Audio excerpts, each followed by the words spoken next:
Сәлеметсіздер ме достар? Бұл видео 1С жұмыс жасаудың толық нұсқасы. Сонымен алғашқыда 1С бағдарламасын сіздер ақысыз оқуға арналған нұсқасын көшірме ретінде көшіріп алуға мүмкіндіктеріңіз бар. Ол көшірмені көшіріп алу үшін сіздерге сілтеме осы видеоның астында көрсетіледі. Сонымен ең бастысы главное бөлімше, яғни бұл бөлімдер бағдарламадағы главное деген бөлімді ашып, настройки параметров учета, яғни есептің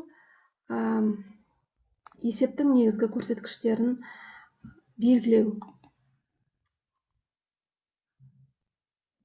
Барлық жолдар бойынша қарап шығамыз.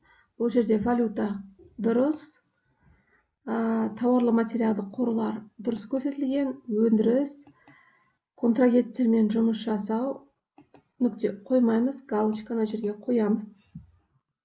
Кірістер мен шығыстар галочка қоямыз. Дұрыс, негізгі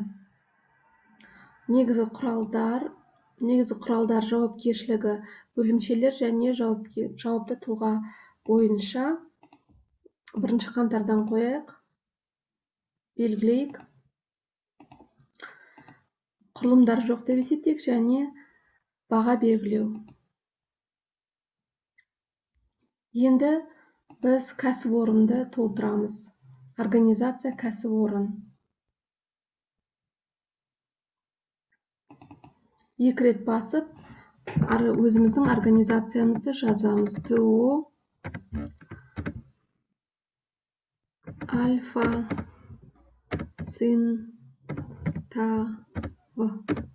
Центавра. ТО Альфа Центавра. Записать. Бинін жазамыз. Бины, яғни міндетті түрде ЕГОВтан алынған анықтаманың негізінде. КБЕ 17. ТОлар үшін записать деп аралығында жазып отырамыз. Тіркелген уақыты, мысалы 21 жылы, қараша айының 17-сінде тіркелген. Записать. Қай салық комитетінде тіркелгенін белгілеу үшін мынандай 3 бұрышқа басамыз. Показать все деген шығады. Заңды тұлғаларға басып, создать. Енді УГД Алатауского района города Алматы. Сіздер өздеріңіздің салық комитетіңізді жазып кетесіздер. Менде Алматы қала болғандықтан, Алматы қаласының табыстар басқармасын көрсеттім. Мемлекеттік ұйым, яғни государственное учреждение дегенге галочка қоясыздар. Записать. Міндетті түрде нақты бинін көрсетесіздер. Әзірше бұл оқу болғандықтан, сабақ болғандықтан мен бинді жай ойымнан шығардым. Ал КБ бәрінде 11 болады. Мемлекеттік ұйымдарда записать. Және міндетті түрде банкты көрсетесіздер. Банкты көрсету үшін показать все, создать. Кез келген мемлекеттік кәсіпорында, мемлекеттік ұйымда банк ретінде казначейство, яғни Қазақстан Республикасының қаржы министрлігінің казначействосын көрсетуге тиіспіз. Мына тізімде, банктердің тізімінде казначейство жоқ, яғни подбор деген сіздерде кнопка болатын болса, яғни бұл анықтама бар деген сөз. Анықтама, яғни справочник, жалпылық классификатор. Осы тізімінде бізде мынаны РГУ, комитет, казначейство, министерство финансов, РК деген 2 рет басамыз. Записать. Артқа қарай және РГУ дегенді таңдаймыз. Записать. Шотын белгілейміз. Яғни бұл жерде салық комитетінің шотын белгілейміз. Шотты енді интернеттен тауып алуға болады. Мен тек қана кез келген санды жаза салдым. Сіздер дұрыс мәліметтерді енгізіңіздер. Записать. Енді келесі міндетті түрде РГУ-ды өзімізге таңдаймыз. УГД-ні, яғни УГД дегеніміз Управление государственных доходов, яғни мемлекеттік табыстар басқармасы. Келесісін белгілейтініміз, егер кәсіпорнымыз қосылған құн салығы бойынша есепте болсақ, яғни НДС бойынша, онда бізде куәлік болуға тиіс. Куәлік қай кезде берілгені, мысалы біз алғашқыда берілгенде ашылғаннан бастап еркін түрде қосылған құн салығына есепке тұрдық. Және бізге куәлікті мысалы 18 күні берді. Записать. Келесі кодты жазуымызға тиіс. Кодты жазу үшін показать, создать. Кодты таңдаймыз, яғни қай салада қызмет көрсететінін бізді ЕГОВтан, яғни анықтамадан білуге болады. Себебі алғашқыда ашылған кезде біз қызмет түрін таңдағанбыз. Біз болғанда құрылтайшылар, кәсіпкер. Енді мынанша қызмет түрлерінің ішінде бөлшек сауданы таңдаймыз. Розничная торговля прочими товарами на рынках. Таңдадық. Және дұрыс шығу үшін мынаны копировать етіп, яғни көшіріп, және вставить таңдаймыз. Таңдадық. Мына код шықты. Келесі біз белгілейтініміз банкті таңдауымыз керек. Банкті мына жерде толтырсақ та болады, немесе жоғары жағынан да толтырсақ та болады. Жоғары жағынан бұл жолы толтырайық. Создать. Бұл банк дегеніміз біздің кәсіпорын таңдаған коммерциялық банк. Осы тізімде банк болса, тізімнен таңдаймыз, тізімде болмаса, яғни анықтамадан таңдаймыз. Каспий банкті таңдайық. Бізде Каспий банк болсын. Және де счетымыз, мысалы, яғни счетымызда да Каспий банктың счеты болса да, біз нақты айбан счет, яғни счетты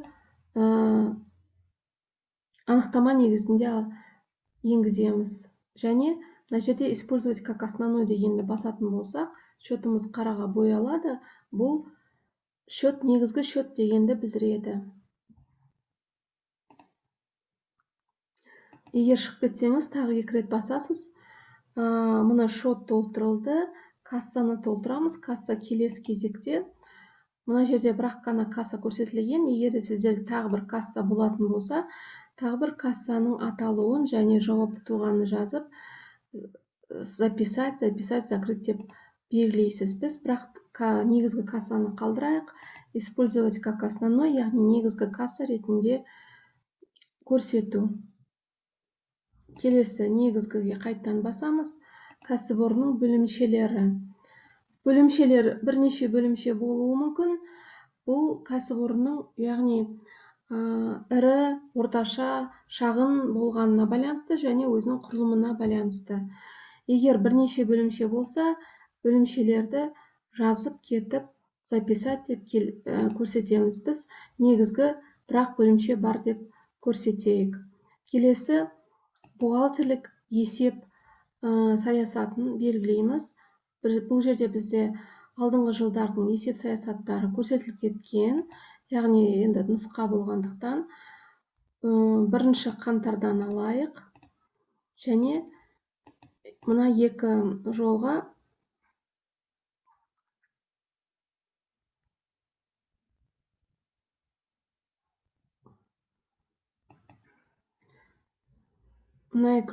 галочкаларды қойып кетеміз. Записать. Келесі есеп саясаты, салық есебі. Создать, создать дегеннен кейін 1 қаңтардан көрсетеміз. Салық режимін таңдаймыз. Упрощенная декларация немесе общеустановленная, яғни оңайтылған декларация немесе жалпыға ортақ режим. Жалпыға ортақ режимді таңдаймыз. КПН-ді төлеуші және НДС төлеуші. Яғни корпоративті табыс салығы мен қосылған құн салығын төлеуші болып табылады. Қосылған құн салығы бойынша қандай әдіс арқылы есептелетінін таңдаймыз. Пропорционалды немесе бөлінген әдіс. Біз пропорционалды әдісті қалдырамыз. Еңбек ақыны мына жерге галочка қоямыз. Келесі салықтар мен салықтар және аударымдарды қай кезде көрсету міндетті түрде есептелгенде, яғни при исчислении деген таңдаймыз. Бұл нүктені қоймасақ, салықтар көрсетілмейді. Және әлеуметтік салықты есептеу режимі бұл жерде де жалпыға ортақ общеустановленный режимді таңдаймыз. Записать. Келесін еще дегенді ашып, жалпы жауапты тұлғаларды енгізсек болады. Жауапты тұлға ретінде, бірақ жауапты тұлғаны енгізген жағдайда біз алғашқыда жеке тұлғаны яғни жеке тұлғаларды енгізуіміз керек. Әзірше біз онда жауапты тұлғаны енгізбей тұрайық. Қайтадан негізгіге ашып, кәсіпорынның байланыс ақпаратын толтырсақ болады. Бұл міндетті, себебі шот фактураларда, құжаттарда көрсетіледі, келісім шарттарда көрсетіледі. Бұл ашық қарайтын болсақ, заңды мекен жайы, факт бойынша мекен жайы, заңды мекен жайын толтырып кетейік. Ең бастысы мынау екінші бағанаға басып, заңды мекен жайды толтырамыз. Алматы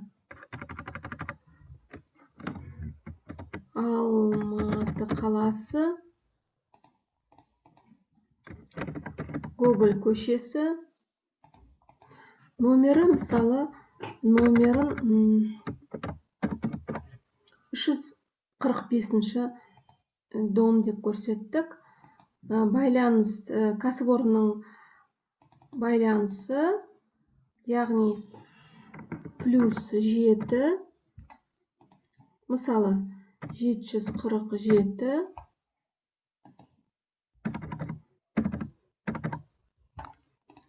белгіледік. Записать. Енді осы барлық біз енгізген ақпаратты көру үшін настройки организацияны басамыз, және де мінекей барлық біз енгізген ақпарат көрсетіліп тұр. Бұны шығарып алсақ та болады, шығармасақ та болады. Енді кәсіпорынның барлық ақпараты енгізілгеннен кейін жұмыс жасауға болады. Алғашқыда кәсіпорынның жарғылық капиталын енгізіп кетсек те, енгізіп кетуге де болады. 1 минут қазір.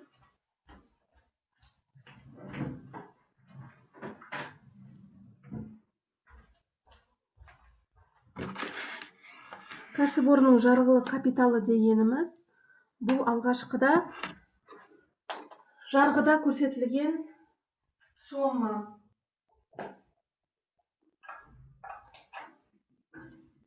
Яғни жарғылық капитал дегеніміз құрылтайшылардың жарғыда көрсетілген салымдары. Құрылтайшылардың салымдары ТО үшін, яғни жауапкершілігі шектеулі серіктес үшін кем дегенде 100 есептік айлық көрсеткіштен кем болмау керек. Ең азы мөлшері шегі. Біз операция деген бөлімді ашып, операция создать. Былтырғы жылы, мысалы, желтоқсан айында 2-сінде құрылтайшылар, яғни 17-сінде ашылды ғой, 17-сінде дей берейік, 17-сінде және взнос учредителей деп орыс жаза беремін. Учредителей, яғни құрылтайшылардың салымдары. добавить 50-де 51-де 10 құрылтайшыны белгілеу керек. Біз бір құрылтайшы бар деп есептейік. Мысалы, Иманбаев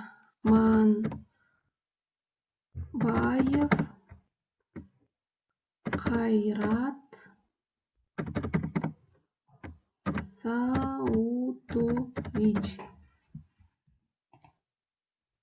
бені яғни және записать. Яғни бұл құрылтайшы кәсіпорынды алғашқы рет ашқан құрылтайшы, кәсіпорынды ашқан взнос учредитель деп белгіледік. 50-де 30 Иманкулов взнос учредителей. Және салған ақшасы жалпылама белгіленгенін, мысалы 5 миллион деп белгілейік. 5 миллион деп белгілегеніміз бұл тек қана жарғыда жалпылама жариялаған қаражаты. Ал бұл жариялаған қаражатты құрылтайшы активтерге салуға тиіс. Активтерге салынған қаражатты біз банк арқылы қабылдаймыз. Банкте төлем, тапсырмалар, кіріс, создать.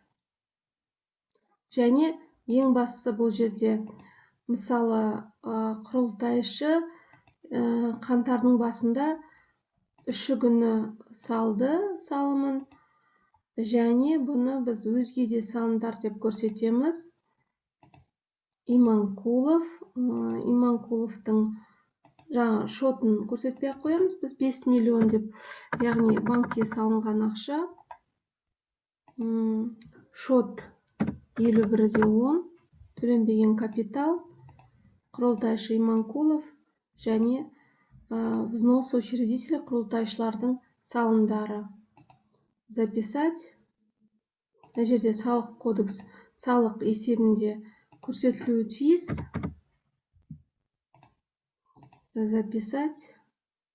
Және негізінен барлығы проводкасын тексеріп кетейік. Бухгалтерлік проводка дұрыс, яғни кассаға ақша салынды құрылтайшылардан.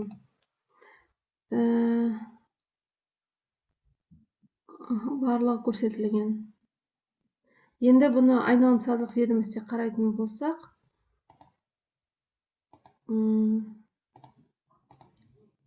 мынандай өзгерісті байқаймыз.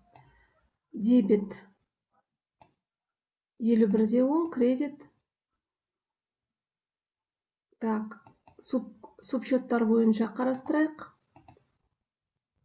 Дебет бұл жерде 51-де 10, кредит 50-де 30. Ал айналымды қарастыратын болсақ, ақша ағымды шотқа салынған және төленбеген капитал азайды. Соңғы қалдық, яғни ешқандай басқа операция болмағандықтан 5 миллион, 5 миллион. Енді бізде операциялар басталды деп шешейік. Яғни ең бастысы сатып алудан бастайық. Сатып алуды бастамас бұрын, кешіріңіздер, ең бастысы біз жұмысшыларды жұмысқа алуымыз керек. Ол үшін кадровый учет дегенді ашамыз. Жеке тұлғалар, сотрудники деген таңдаймыз және создать. Және 5 адамды жұмысқа алайық.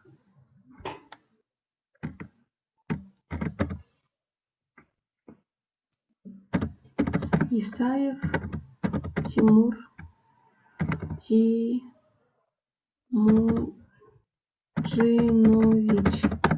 Тимуджинович 06-1983 жылғы. Туылған жылы. Қаласы Алматы. Жалпылама қай күннен бастап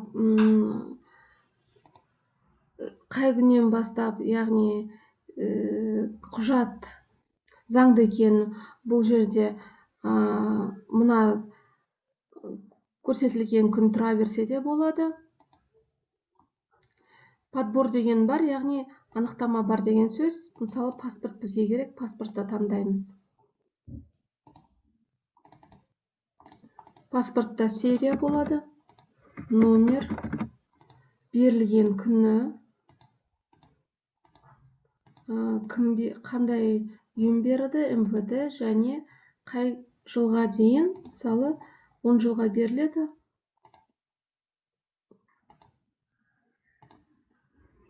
Келесі азаматтылық, Қазақстан, азаматтылықсыз, Қазақстан азаматы және шетел азаматы. Қазақстан азаматы дегенді таңдайық, записать. Бұл жерде мысалы 1900 жыл деп тұрғаны ешқандай бір әсер етпейді. Ең бастысы алдыңғы кезең болса да болады. Яғни біздің жаңа берілген кезеңнен кеш болмаса болды. Бейіні мысалы 83, 07, 09 және бір сандар. Записать. Енді бұл жерде мен ойдан шығарғандықтан бейін дұрыс емес деп шықты, ал сіздер әрине нақты дұрыс куәлік негізінде көрсетілуге тиіссіздер. Және де егер жұмысшыңыз пенсионер болса, пенсионер екенін толтырылады, қай күннен бастап екенін. Егер жұмысшыңыз мүгедек болса, инвалид, мына жерде ақпаратта толтырылады, қосымша толтырылады. Яғни ашылып, мына жерде қай күннен бастап, яғни мүгедектік берілгенін толтырамыз. Енді ең негізгісі картшот, яғни еңбекақы төленетін картаның негізгі реквизиттері көрсетілуге тиіс. Физлицо бізде толтырылған. Қазір біз оны таңдап кетеміз. Физлицо, яғни бізде ол физлицо сотрудникінің ішінде мынаған салсақ болады, яғни ашқан кезде Исаев. Банк бізде Каспий банк. Шот номерін толтырамыз. Шот номерін толтыру үшін создать дегенді басамыз, және де Каспий банк шот номерін жазып кетеміз.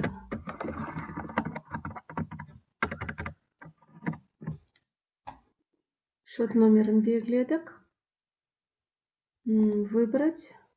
Және активен дегенді басамыз. Активен дегеніміз карточка, яғни жұмыс жасайды, және жабық емес деген сөз. Нада тұрса, жабық дегеніміз карточка, яғни жарамсыз деген сөз, жабық. Қарамен боялды, яғни карточка белсенді жұмыс жасайды.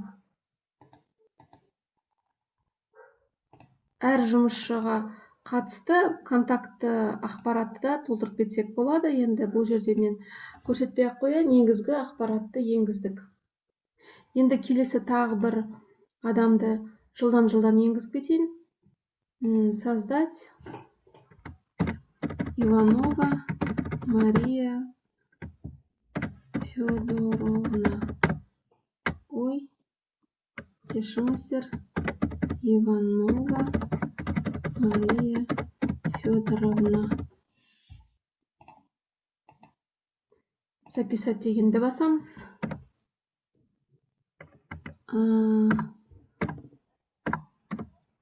1981 жылғы.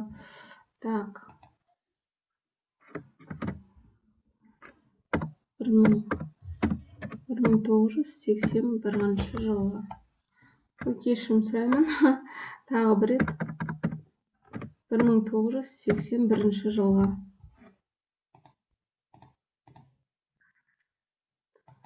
Енді барлық ақпараттарды толығымен енгізіп кетеміз. Туылған қаласы олды Алматы болсын. Удостоверение. Паспорт болмаса, оңғы куәлікті таңдаймыз. Куәліктің номерін жазамыз. алған күнін жазамыз, берілгені, мерзімі,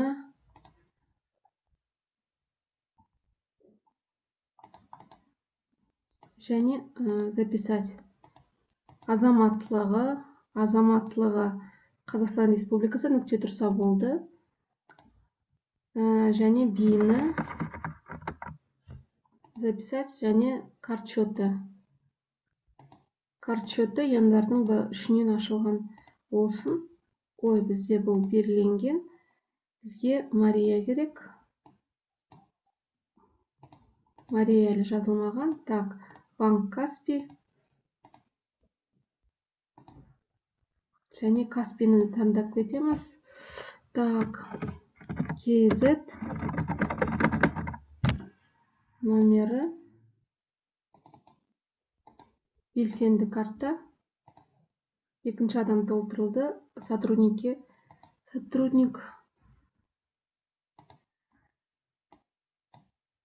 сотрудниктің папкасына енгізіп қойдық. Тағы бір адамды енгізейік. Мысалы, Ким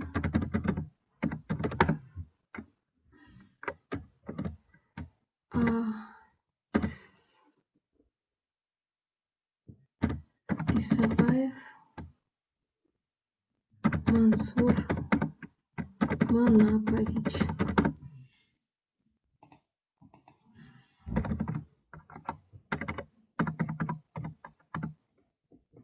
Так, Исабаев Мансур Манапович 16.07.1980 жылғы. Енді иінді мен кез келген сандарды жазып жатырмын. Сіздер, яғни қалай болуға тиісті, солай жазасыз. Карт счетында жылдам толтырып кетемін.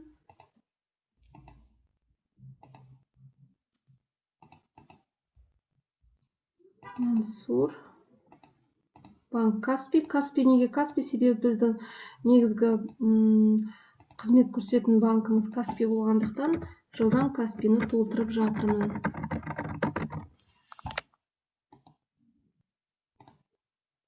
Белсенді счет. Мұны 3 адамды енгіздік, 3 адам болар.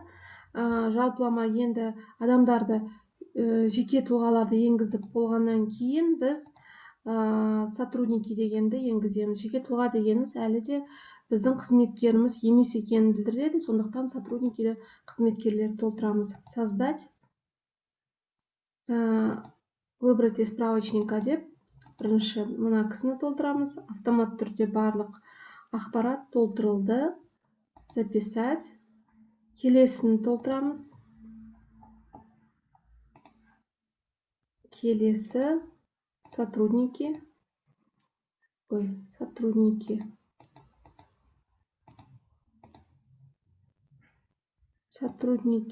Тоқтай тұрыңыз. Нүктені ауыстырамыз. Определить. Мария. Записать. Мұны жазылды. Келесі нүктені ауыстырамыз. Анықтамадан көрсету. Мансур. Записать. Келесі нүктені ауыстырамыз. Анықтамадан толтыру. Келесі Исаев Тимур. Толтырдық. Енді бұл қызметкерлер толтырғанда бізде қызмет түрі негізгі жұмыс орны деп көрсетілді, бірақ бөлімшесі және лауазымы көрсетілген жоқ. Сондықтан және жұмысқа қабылданды, қабылданбады белгісіз. Ал біз қабылданғанын тек қана бұйрық негізінде көрсете аламыз. Сондықтан кадровый учет, журнал кадровых документовтың ішінде приемы на работу дегенді ашамыз. Приемы на работу создать. Мысалы, 3 қаңтардан бастап, және де сол 3 адамды таңдап кетеміз. Біріншісі, енді бәрі бір бұйрықпен қабылданды деп есептейік. Қабылдаған күні 3 қаңтар күні қабылдадық деп есептейік. 3 қаңтар бөлімше. Бізде бірақ қана бөлімше, негізгі бөлімшеге барлығын қабылдаймыз. және лауазымдары, қызметтері, біреуі бухгалтер болсын, екіншісі директор болсын. Так, кешірім сұраймын, қайтадан ағылшынша кетіп қалыпты. Директор. Және үшіншісі бізде менеджер, яғни сату менеджері болсын, яғни менеджер по продажам.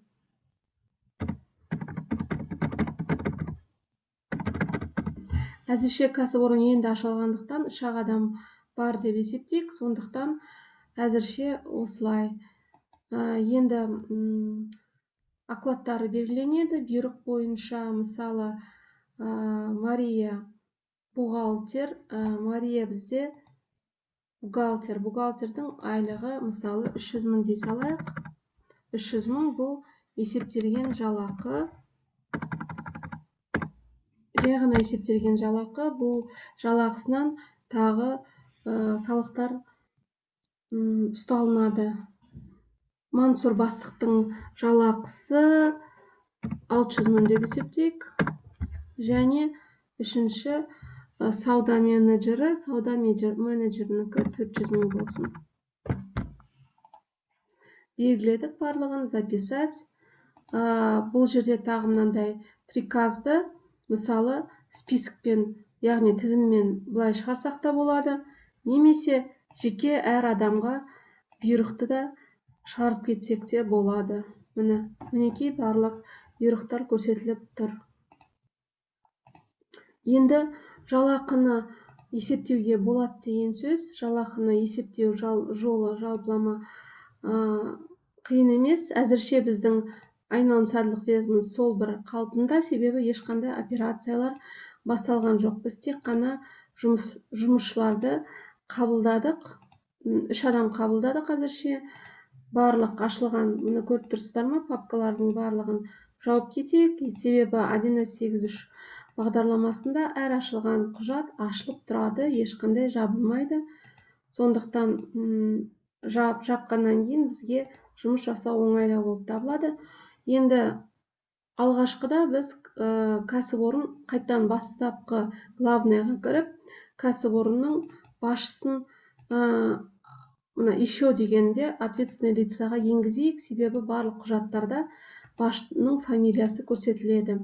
1 қаңтардан бастап жауапты тұлға руководитель ретінде бізде мына кісі және директор деп белгілейміз, записать. Яғни барлық құжаттарда енді бұл кісі директор ретінде көрінеді. Алғашқыда біз сату және сатып алу операцияларын қарастырайық. Сатып алу операциясы. Сатып алу операциясы кәсіпорында төлемдер жүргізіліп, алдын ала төлем негізінде жүргізілуі мүмкін. Мысалы, бізге жабдықтаушы счет на оплату беріледі. Сол счет на оплату негізінде біз банктен төлем жүргіземіз. Себебі бізде банкте ақша бар. Ақша бар екенін қайдан білдік? Бізде мінекей банкте 5 миллион теңге құрылтайшы салған қаражат бар. Енді құрылтайшы сауданы жүргізу үшін алғашқыда алып сату қызметі болғандықтан тауарды жабдықтаушыдан сатып алады. Қаңтарда жұмысын бастайды, 4 қаңтардан бастап. НО дегеніміз салық есебінде көрсету деген сөз. Яғни бұл жерде қабылдап алушы бізде бұл контрагент. Контрагентті де біз жеке әрқайсын жеке создатель арқылы енгіземіз базамызға. Яғни мысалы ТО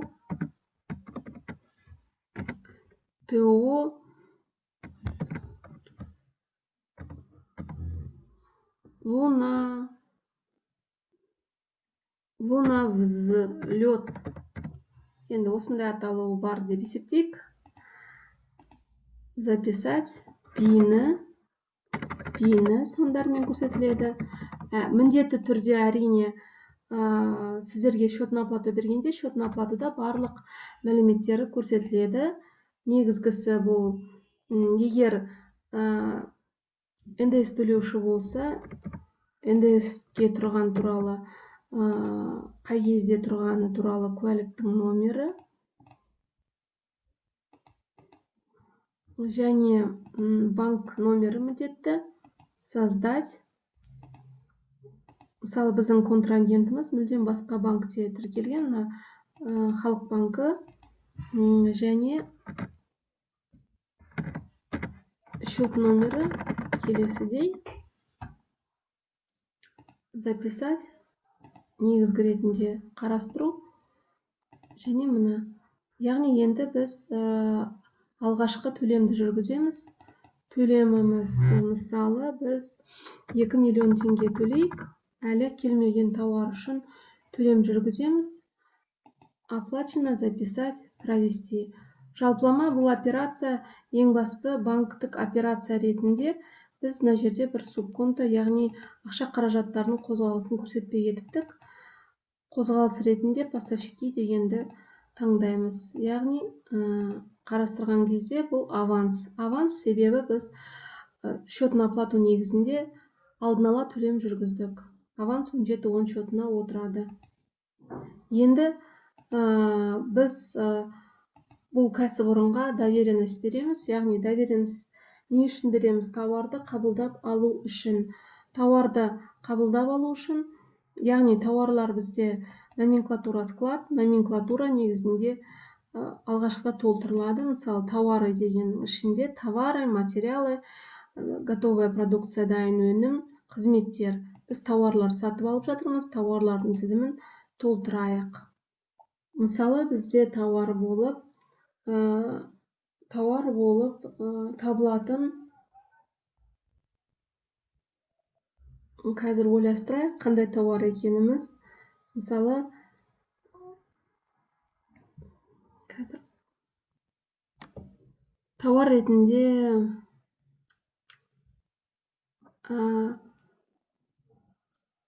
көкөністер қарастырайық. Мысалы, жаңағы виноград,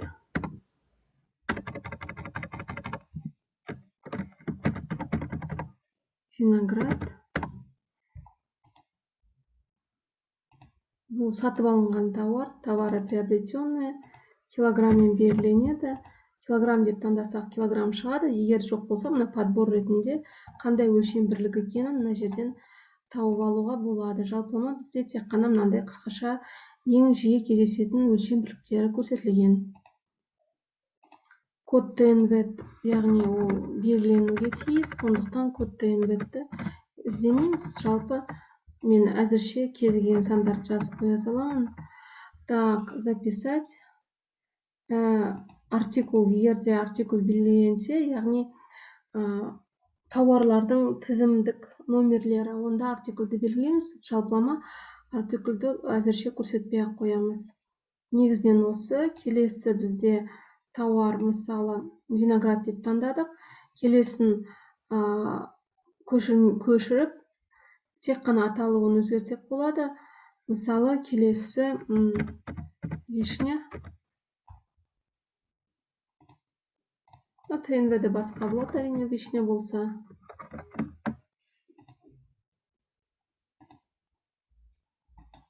Келесі алма, яблоки дейік.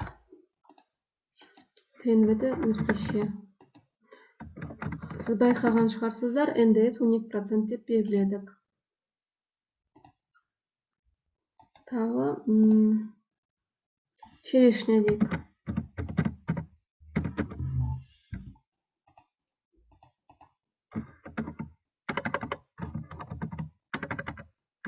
Енді ТНВ номерін жалпылама бұл жаңағы анықталады, сондықтан біз оны ТНВ номерін іздеп әлек болмаймыз. Жалпылама мысалға жазып кеттім, және тағы бір көкөніс, тағы бір жеміс жидекті көрсетейік. Мысалы,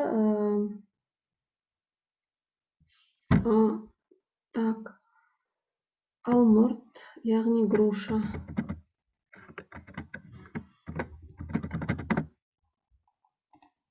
яғни біз жеміс жидек сатылатын мысалы дүкен болып табылайық, бөлшек сауда деп белгіледік. Енді осы тауарлардан таңдауға мүмкіндігіміз бар. Біз төлем жүргізіп қойдық контрагентке. Енді сату арқылы доверенность толтырамыз. Создать доверенностьті біз қаңтар айында мысалы 4-нен толтырдық. Жеке тұлғаға мысалы Марияға береміз. Контрагентімізде Луна Взлет, подбор, барлық осы тауарларды сатып алуға алып келуге доверенность берейік. Және де әрқайсысы мысалы 200 килограммнан деп көрейік.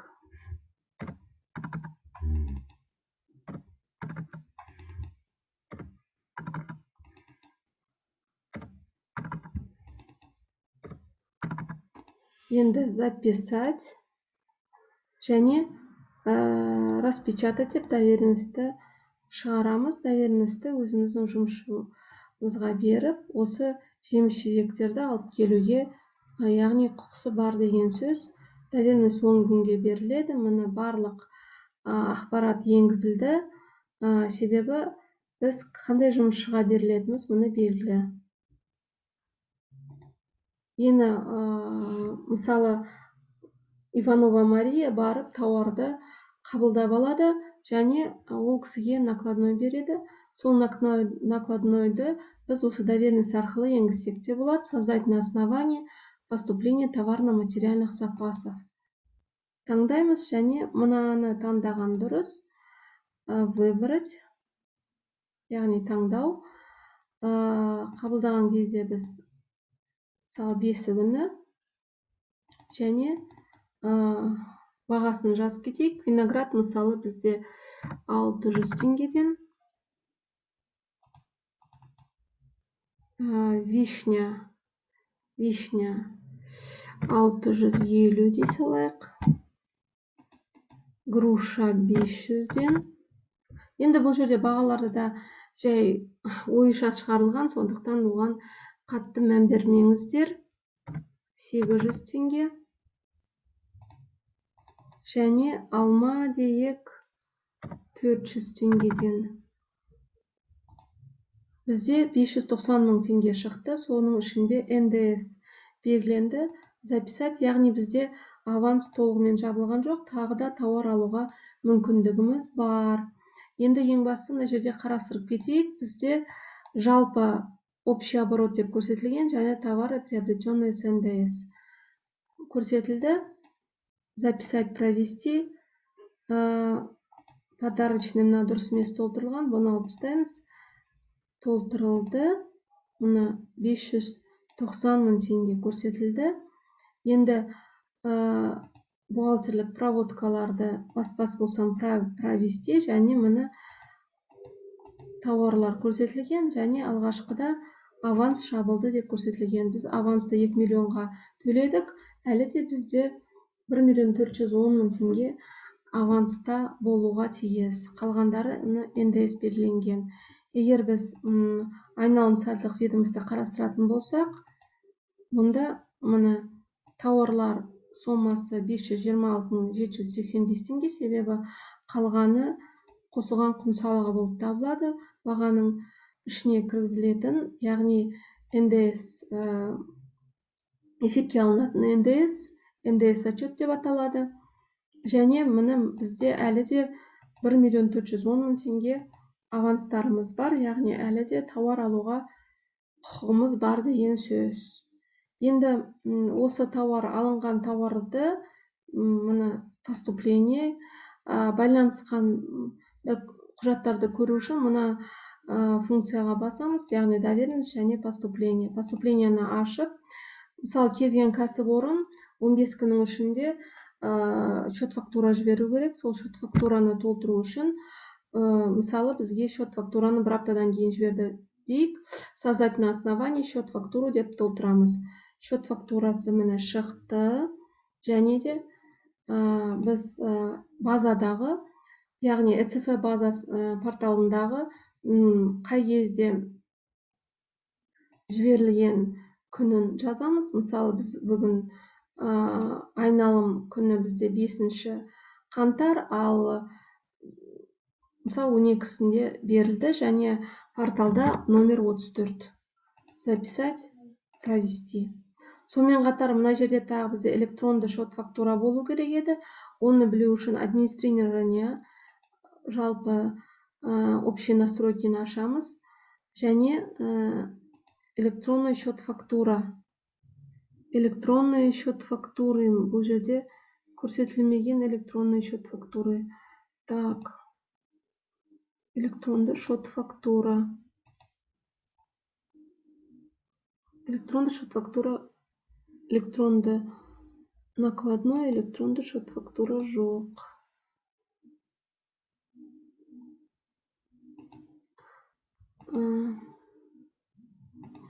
Функционалдық. Бізде не себепті? Себебі бізде барлық функциялар көрсетілмегендіктен, сондықтан біз полная функция дейміз біріншіден. Екіншіден қайтадан администрированияға қайтадан ауысамыз да общий настройкаға кіреміз. Сондықтан бұл жерде бізде электронные настройки ашамыз. Электронный счет фактуры. Электронный счет фактуры. Электронный счет фактура мұны көрсетілді. Яғни кез келген мұны байланысқан документ ашатын болсақ, обновить. Бізде счет фактура шықты.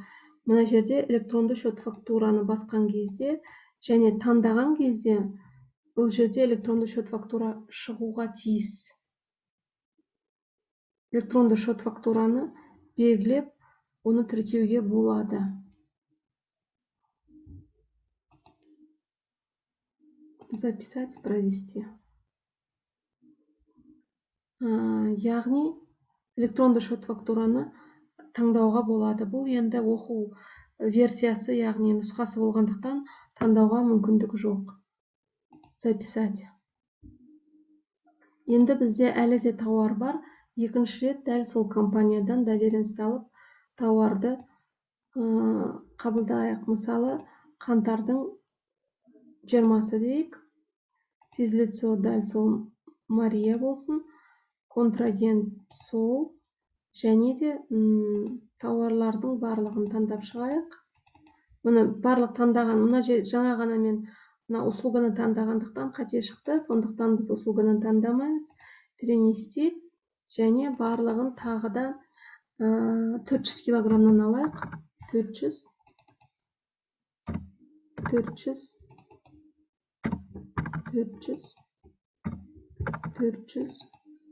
және 400. Записать. Доверенностьтер распечатка жасаймыз. Доверенностьсіз бізге тауар берілмейді. Содан кейін Мария тауарды алып келген кезде накладной береді. Накладнойды біз толтырамыз. Накладной және бағасын мен өзгертіп жалпылама өткен жолы мен бағаны қандай белгілеген есімде жоқ. Сондықтан мен кез келген басқа бағаларды енгіземін. 600 теңге. Вишня мысалы 700 теңге.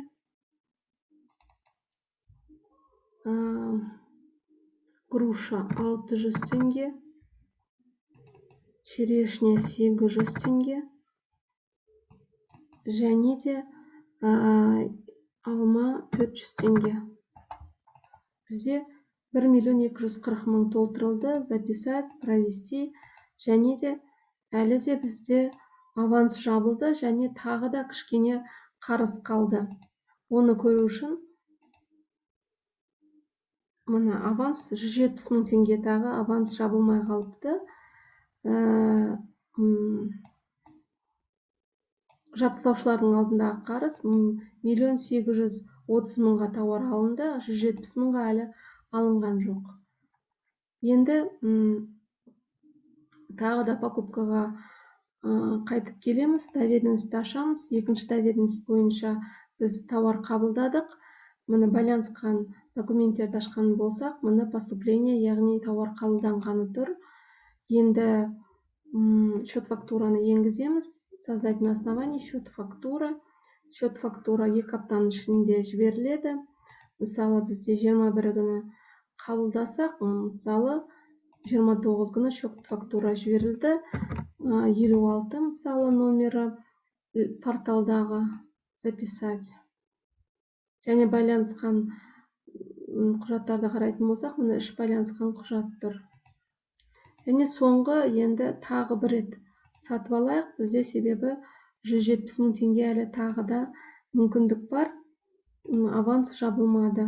Январда, мысалы, январ демек қой, февральдың бірінде Мария контрагент сол және 2-3 тауарды виноград, вишня, груша сатып алайық. Мысалы виноград 30 килограмм, вишня 40 килограмм және груша 50 килограмм. Записать және доверенностьті міндетті түрде распечатка жасаймыз. Енді накладной келді, накладнойды тағы бір рет толтырамыз. Біз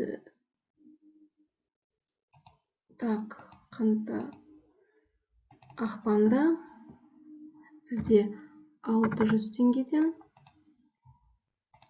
мысалы 600 теңгеден және 700 теңгеден. Әлі де жабылған жоқ, 77 мың ғана бізде шықты. Әлі де қарызымыз өтелмеді. Яғни барлығы әлі де аванс болып тұр. Аванс жабылды 77 мыңға тағы бір рет. Айналым салық ведомство қарастыратын болсақ, 93 мың тағы қалды. Жабдықтаушылардың қарыздары 1.907 мыңға ғана жабылды. 93 мың қарыз болып тұра берсін әзірше жабдықтаушымыз. Тауарлар, келіп түскен тауарлар 1.702.678 теңге. Соның ішінде қосылған құн салығы мына соманың ішінде 204.321 теңге болып тұр. Актив бойынша, яғни есептелген НДС. Енді біз тағы бір мынандай мысалды келтіріп кетейік. Доверенность толтырдық, покупки жасадық. Енді мысалы осы сатып алған тауарларды сатайық. Сатқан кезде біз продажаны ашамыз. Продажа жасамас бұрын біз егерде бізде алдын ала төлем болатын болса, онда счет на оплату береміз. Алдын ала төлем жасау үшін. Егерде алдын ала төлем болмаса, онда счет на оплату берілмейді. Тауар алып кеткен кезде накладной бойынша алынады. Біз счет на оплату негізінде жұмыс жасайық. Яғни счет на оплату создать. Бұл жерде қаңтар айын қарастырайық. Мысалы, қаңтар айында бізде сату басталды. Біз тауарды сатқан кезде 710 деген КНП тауар сату және 2-3 контрагент енгізейік. 2-3 контрагентті енгізу үшін продажа бөлімінде анықтамалар және настройка контрагент. Заңды тұлғалар юридический лицаның ішіне біз 1-2 жаңа контрагентті енгізейік. Яғни создать. Мысалы бізде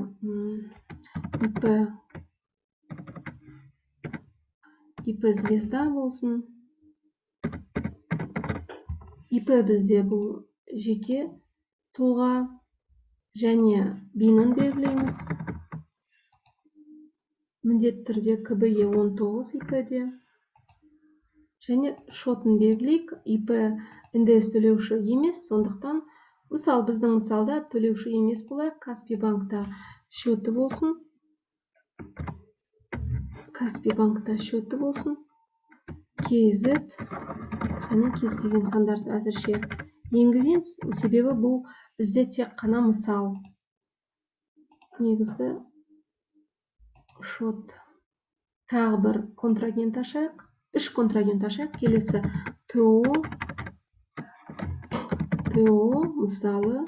Енді кезген басқа бір ТО-ны аша салайық. Мысалы ТО GGG болсын. GGG 17 ТО-ға записать. ТО-мыз бізде ндс төлеуші болып табылсын.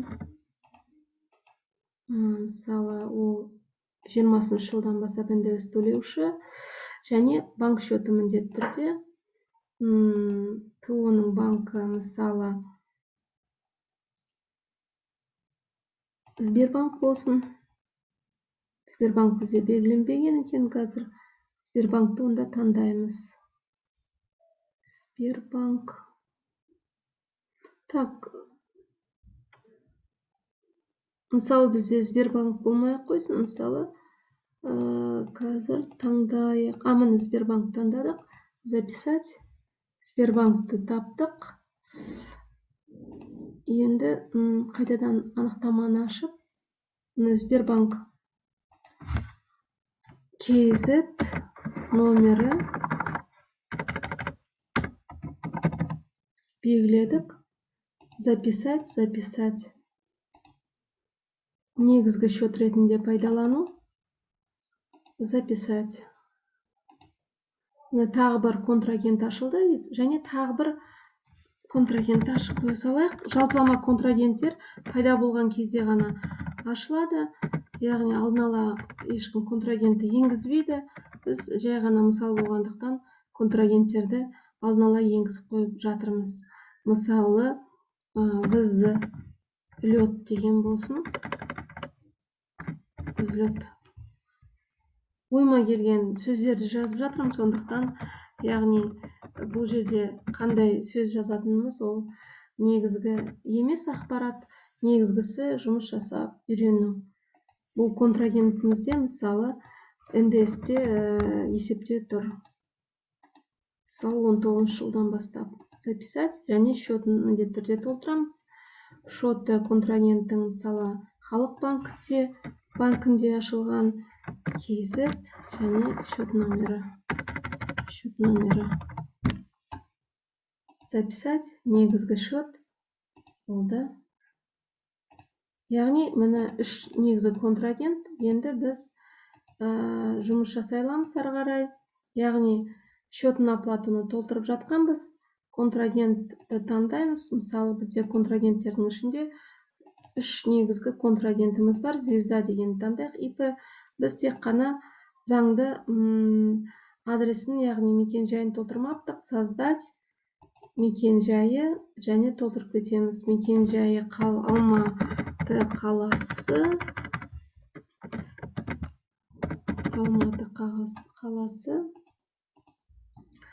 Манас көшесі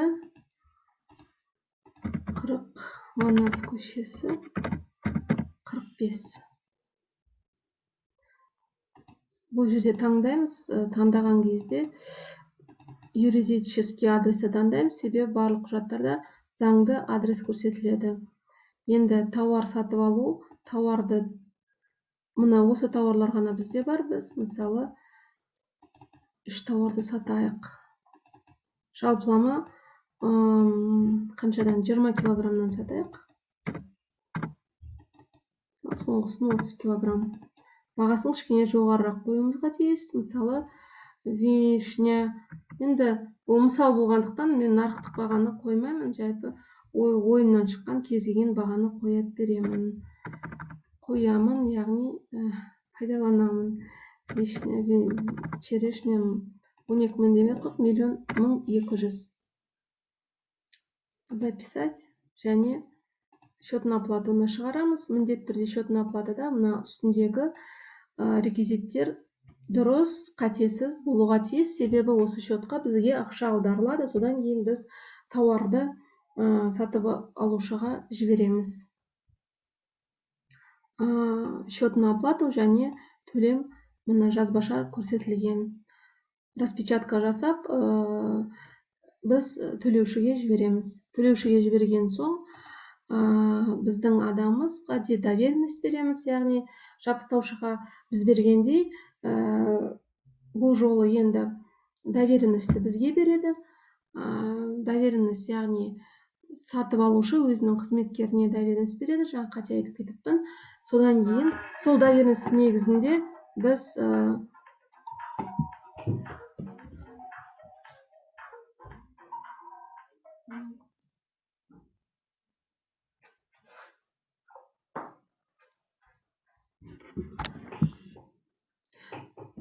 Әзірше тоқтай тұрыңыздар.